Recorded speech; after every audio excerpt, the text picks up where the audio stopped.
Hello, everyone. Welcome to New Tech. I am with another quick tutorial. How to fix could not complete your request because it is not the right kind of document. Now, let's start. First, open any web browser on your PC.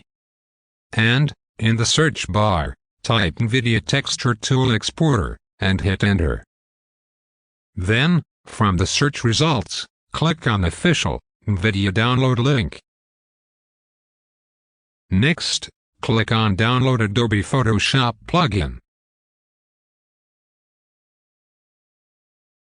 After that, sign into your NVIDIA account and complete the verification process.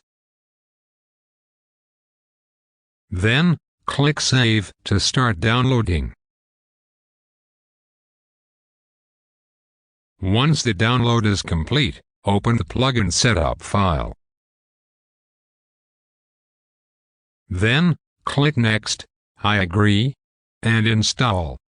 Wait a few seconds for the installation to finish.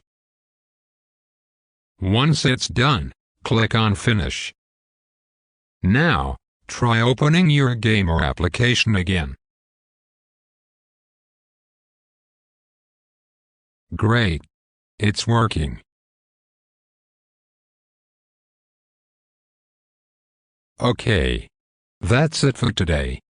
I will see you in the next tutorial, with amazing and interesting topics. And, don't forget to like, comment, share, and subscribe to this channel.